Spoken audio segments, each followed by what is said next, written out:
नमस्कार दोस्तों, स्वागत है आपका मेरे चैनल इन्वेस्ट विद दीपक संब्याल में। मैं हूं एक म्यूचुअल फंड डिस्ट्रीब्यूटर और all time long term investor. दोस्तों, मैं एफएन में ट्रेडिंग भी करता हूं।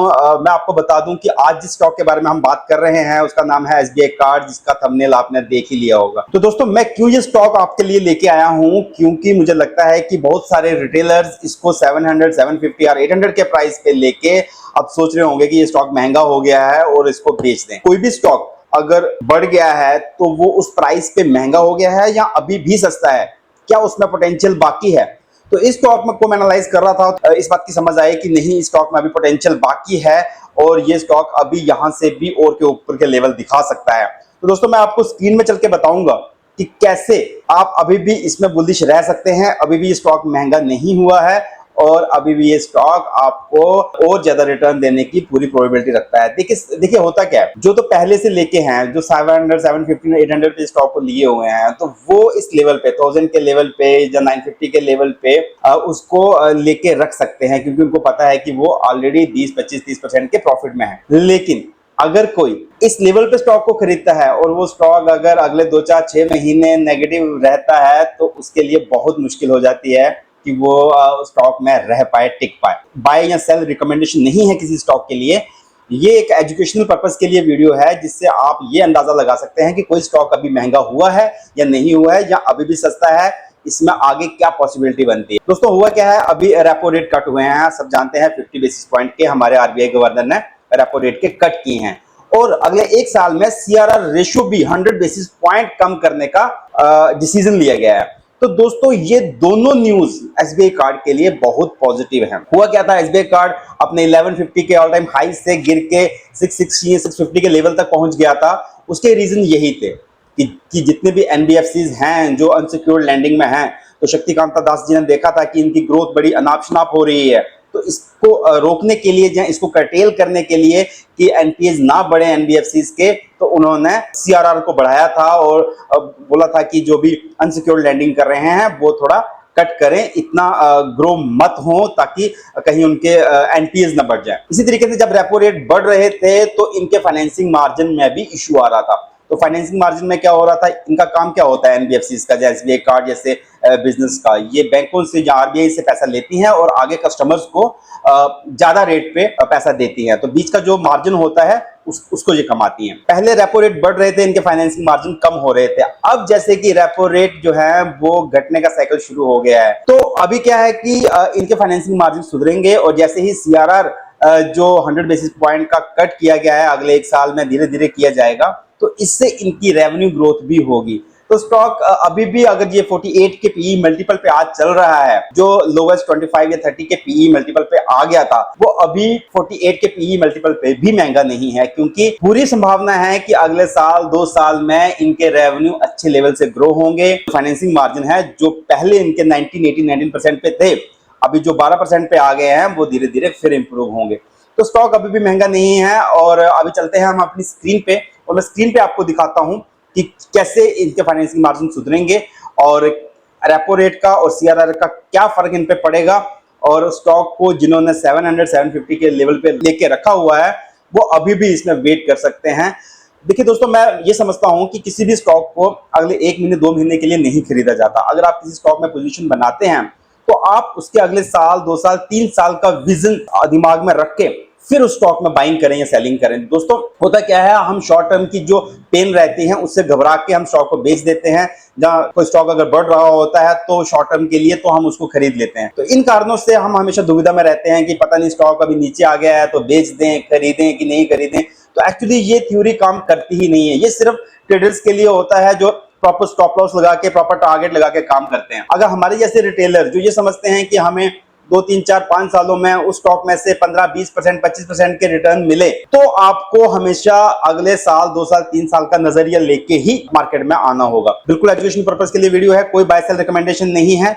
चलते हैं स्क्रीन पे और मैं आपको बताता हूं कि कैसे इनके फाइनेंसिंग मार्जिन सुधरेंगे और कैसे ये स्टॉक अभी भी उतना महंगा नहीं हुआ है जो समझा जा रहा है। तो दोस्तों, मैं आ गया हूं अपनी फेवरेट वेबसाइट स्क्रीनर पर और मैंने खोल लिया है SBI card and payment services limited का डाटा। तो दोस्तों इस डाटा में क्या देखने को मिलता है, स्टॉक पी 48 का चल रहा है। चलो इसके हम चलते हैं चार्ट पे। अब पी का चार्ट दोस्तों देख सकते हैं, इसका जो मीडियन पी है वो 41.5 है। हम मैक्सिमम देख लेते हैं, मैक्सिमम इसका मीडियन पी 43 है और अभी चला गया 48 के ऊपर, तो एवरेज वैल्यूएशन से ऊपर चला गया है। लेकिन जब इसका 25 30 के पी मल्टीपल पे चल रहा था ये स्टॉक, काफी दिनों के लिए, काफी महीनों के लिए इस लेवल पे रहा, तो ये स्टॉक सस्ता हो चुका था और अब ये स्टॉक अपने एवरेज वैल्यूएशन के ऊपर चला गया है। तो दोस्तों ये वेट कर रहा था कब रेपो रेट कम हो, कब सीआरआर कम हो और मैं अपनी जर्नी शुरू करूं। इसने अपनी जर्नी अभी शुरू कर दी है, लेकिन ये जर्नी अभी सिर्फ स्टार्ट हुई है। तो आप देख सकते हो कि अभी जस्ट अपनी एवरेज वैल्यूएशन के ऊपर ही गया है। तो क्या ये इस वैल्यूएशन में आपको फिर रुक जाना चाहिए, क्योंकि देखा जाए तो ये स्टॉक 25 30 के पीई से चला गया है 48 के पीई पे। नहीं दोस्तों, मैं आपको बताता हूं इसका क्या कारण है। आप इसकी प्रॉफिट एंड लॉस स्टेटमेंट में जाइए, तो आप देखोगे प्रॉफिट एंड लॉस स्टेटमेंट में 18,000 करोड़ का इसका रेवेन्यू और 2,000 करोड़ का इसका फाइनेंसिंग प्रॉफिट और मार्जिन इसके 12% हो गया। अगर यही मार्जिन इसके 19% तक बढ़ेंगे, जो धीरे धीरे अभी बढ़ना शुरू हो जाएंगे, तो इस जब 19% का मार्जिन था इसका 13,000 करोड़ के रेवेन्यू पे, इसने फाइनेंसिंग मार्जिन 2,500 करोड़ कमाया था। अब इसका कम होके रेवेन्यू इसके 5,000 करोड़ बढ़े हैं, लेकिन फाइनेंसिंग प्रॉफिट इसका कम हो गया है क्योंकि मार्जिन इसके जो हैं वो कम हो गए हैं। जब इसके मार्जिन बढ़ेंगे तो इसका फाइनेंसिंग प्रॉफिट भी बढ़ेगा, फाइनेंसिंग प्रॉफिट बढ़ेगा तो इसका नेट प्रॉफिट भी बढ़ेगा और नेट प्रॉफिट बढ़ेगा तो इसकी ईपीएस ग्रो भी होगी। तो मैं ये मानता हूं कि अगर ये स्टॉक यहां से इसके फाइनेंसिंग प्रॉफिट डबल होते हैं अगले 2 साल में, जिसकी पॉसिबिलिटी बहुत ज्यादा लगती है, तो इसका ईपीएस जो अर्निंग पर शेयर है यहां से डबल हो जाएगा। और जब ईपीएस इसका डबल हो जाएगा तो पीई मल्टीपल जो इसका आपको 48 दिख रहा है, अगर ये स्टॉक इसी प्राइस पे ट्रेड होता रहा तो इसका पीई आधा हो जाएगा, मतलब 25 के पास आ जाएगा। तो कहने का मतलब ये है कि ये स्टॉक अगर इस एवरेज वैल्यूएशन पे भी ट्रेड होना है तो ये स्टॉक को आपको डबल करना पड़ेगा इसके प्राइस से, अगर इसका ईपीएस डबल होता है तो ईपीएस ग्रो होने की संभावना पूरी है। उसके अलावा इसका एक और वैल्यूएशन पैरामीटर है जो मैं आपको बताना चाहता हूं, वो है price to book value. Price to book value के हिसाब से इसका ऑल टाइम या इसका मीडियन जो प्राइस टू बुक वैल्यू है वो है 9.6 और अभी वो चल रहा है 6.8।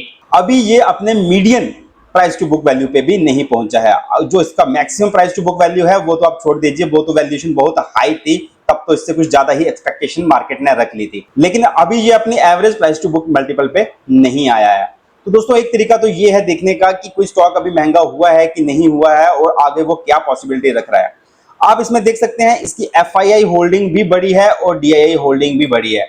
तो दोस्तों मैं इसको दिखाता हूं आपको इसके इन्वेस्टर्स में जाके कि कैसे पब्लिक से माल छीन के डीआईआई ने खरीदा है। तो देखिए आपको इसको ईयरली के शेयर होल्डिंग पैटर्न में आ जाते हैं। एफआईआई के पास 4% था 2020 में जब कोरोना आया था, अब बढ़ा के वो 9.88% आ गए हैं और हर क्वार्टर में उन्होंने अपना माल बढ़ाया है, अपना स्टेक बढ़ाया है। डीआईआई जो 3.79% थे वो बढ़ के 17.22% हो गए हैं। डीआईआई मतलब डोमेस्टिक इंस्टीट्यूशंस, म्यूचुअल फंड्स, और पब्लिक के पास 23% माल था, स्टेक था, उन्होंने बेच के 4.30% कर दिया है। पब्लिक के पास पेशेंस नहीं होती, उनको लगता है कि अब ये स्टॉक गिर रहा है तो हमेशा गिरता ही रहेगा, वो आगे का नहीं सोच पाते। तो दोस्तों आपको ये शेयर होल्डिंग पैटर्न भी स्टडी करना चाहिए, जिससे काफी अंदाजा लग जाता है कि जो हमारे बड़े इंस्टीट्यूशंस हैं वो उस स्टॉक में क्या पोजीशन बना रहे हैं। तो आप देख सकते हो पब्लिक को पूरा निकाल दिया गया है। अब जब ये प्राइस 1200, 1500, 1800 पे आ जाएगा तो पब्लिक को लगेगा कि हमारी तो रेल छूट गई, फिर ये खरीदना शुरू करेंगे और तब ये अपना माल यहां से हल्का करेंगे और लोगों को बेच देंगे। तो दोस्तों किसी भी कंपनी को एनालाइज करना और उसमें अपनी पोजीशन बनाना इतना इजी नहीं होता और रिटेलर्स के पास इतना टाइम भी नहीं होता। तो दोस्तों यही एक कारण है कि जिस कारण से जो बड़े इंस्टीट्यूशंस होते हैं जो एनालाइज करते हैं मार्केट को, सिचुएशन को, तो वो इस चीज का फायदा उठाते हैं और हमें महंगे दामों पे माल बेच देते हैं और सस्ते दामों पे खुद खरीद के पेशेंस रखते हैं होल्डिंग, क्योंकि उनके पास होल्डिंग भी ज्यादा होती है, उनके पास नंबर ऑफ स्टॉक्स ज्यादा होते हैं तो वो उसमें होल्ड कर सकते हैं। तो दोस्तों यही बताना था मुझे आपको कि इसमें पूरी क्षमता है स्टॉक में अभी भी डबल होने की। आप फिर भी इसको रिकमेंडेशन मत समझिए, ये अगले 2 साल का नजरिया है और ये स्टॉक अभी हाँ कुछ समय के लिए यहीं पे और यहाँ ये करेक्ट भी हो सकता है, अपने 920 950 के लेवल से फिर से आ सकता है, तब इसमें फिर से वैल्यू बाइंग हो जाएगी। हर क्वार्टरली रिजल्ट आते हैं, उसमें चीजें चेंज होती हैं, तब उसको ट्रैक करना पड़ता है कि क्या वो स्टॉक अभी भी ठीक रहा है कि नहीं रहा है। जरूरी नहीं है जो आज हम कह रहे हैं वो 3 महीने के बाद सेम वर्डिंग हमारी हो, क्योंकि चीजें मार्केट में एवर चेंजिंग होती हैं। तो आज की डेट में देखा जाए तो ये स्टॉक अभी महंगा नहीं हुआ है, और स्टॉक में अभी भी पोटेंशियल है यहाँ से डबल होने का, क्योंकि जो सिनेरियो है, जो मार्केट का सिनेरियो है, जो रेपो रेट्स वगैरह कट हो रहे हैं और जो सीआरआर भी कट की जा रही है, उसका फायदा इस स्टॉक को होता हुआ दिख रहा है आने वाले फ्यूचर में। ये था आज का वीडियो।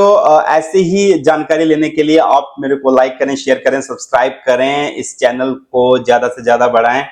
ऐसे ही और इससे भी अच्छे वीडियो लेके मैं आप तक पहुंचूंगा। धन्यवाद।